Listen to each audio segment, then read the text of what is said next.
Sige lang po, usap lang po kayo. I-edit ba niya yung ano? Yung audio? Oh. I-edit niyo po yung audio? edit do. Meron naman edit. Paano ba gagawin?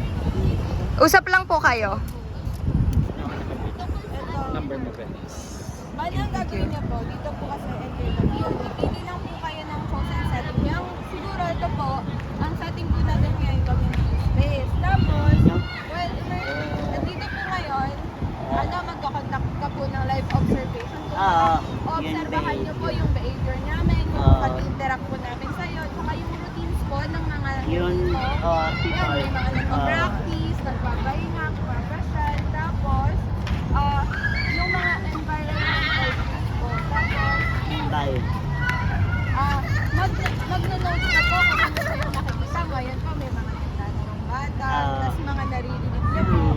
Tsaka yung na-experience niyo po, from a psychological perspective. Mga ano lang po, na-obserbahan niyo po sa kanya. At tapos magko-conduct po kayo ng naturalistic interview during or after immersion po. So kung baga mag-e-engage, ato po, katulad po ng ginagawa po natin, pag-engage po kayo sa amin, either informal or semi-structured. Katulad po ng ginagawa natin ngayon. Tapos, okay. Ayun na po. Tapos, interview. Tapos, ang gagawin nyo naman po, synthesize, observation, immersion, and interview. Kumbaga, pagsasamahin nyo po yung pag-oobserba nyo, tapos yung immersion nyo po, at saka yung pag-interview, lahat-lahat na po yung tatlong ginagawa natin. So, yung analysis, kailangan po, yung analysis nyo po, or yung analysis.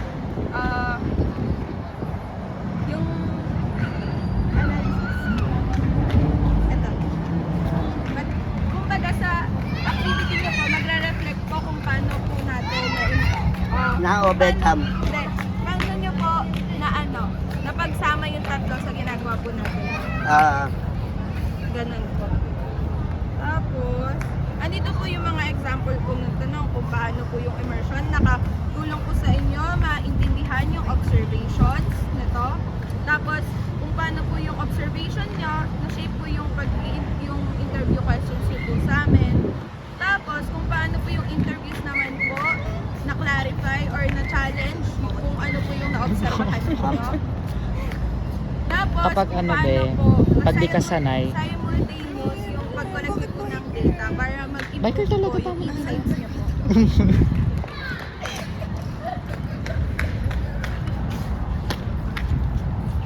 Video mo sa'yo. 3 minutes na lang po.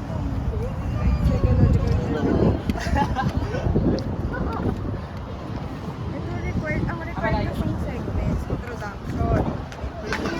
Sa kanya, si sir na yung mag-ano lang. Bale, ito po ang gagawin nyo. Ang required segment po, introduction nyo po. Name and course nyo po. Bale, sa inyo, video nyo na lang po sarili nyo. Kanina to pa. Tapos na gumawa yan. Na-videoan nyo na po sarili nyo. Tapos, ito po, di ba sa video po, ipapakita nyo po, or ikukwento nyo po kung paano yung tatlo nangyari ng sama-sama, yung pag-oobserba nyo po, kung ano pong napansin ninyo sa environment, tapos yung immersion po, kung ano pong na-experience nyo personally habang nag-engage po kayo dito sa setting na to. Dito. Tawan mo. Observation.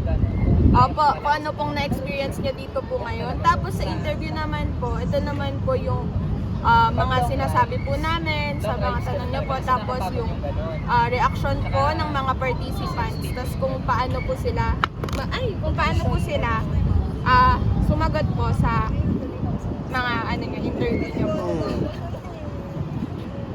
Di ka nasasabi first time, basta kung kamay yan ang kumain.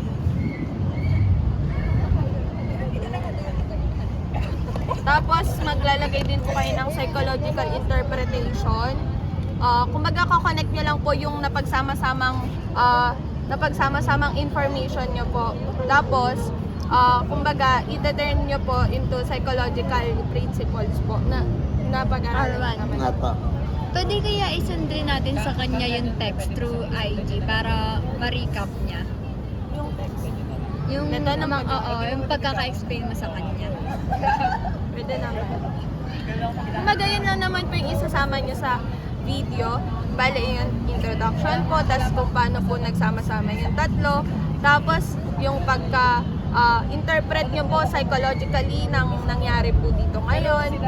Tapos syempre po, yung ethical practices po, explain nyo po kung paano nyo po naprotektahan yung privacy po namin habang kinakausap po namin kayo.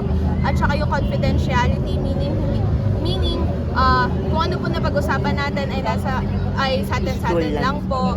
Opo. Tapos, pwede nyo rin pong i-mention yung consent, tapos, consent, tapos kung ano po, Patent na lang po. yung anonymity measures po natin, kumbaga, halimbawa, pinili po namin hindi na po magpakilala or Opo. i-blur na lang po yung mga mukha namin. Pwede naman. Pwede nyo pong i-mention sa ethical practices or sa video kung yun po yung napag-usapan po. Tapos, lastly, yung reflection po, tsaka yung reflection na lang po, tsaka conclusion ng mga nangyari po. Kung ano pong natutunan nyo sa pag-apply ng multiple fields methods at once. Yung multiple fields po na babanggit po dito, observation, immersion, tsaka interview po. Ayun po. Kung paano po yung tatlo na yun, kung ano po natutunan mo sa pagsama-sama ng tatlong tulong. Tapos, yung mga challenges po na nangyari ngayon at saka limitations na encounter ninyo po. Halimbawa po, nahirapan po kayo, pwede nyo pong ma-mention sa challenges, nahirapan po kayo ng participant nyo. Yung, kumbaga, challenge nyo habang kinokontak nyo po itong assignment na to, saan po kayo nahirapan, pwede nyo naman po malagay doon. Ayun lang po. Ayun lang naman po yung i-mention nyo po sa video. Tapos, ayun lang po. Tapos, technical requirements, ano na lang po yan. Ito po, nalagay din po dito. Blur or avoid showing faces if confidentiality required.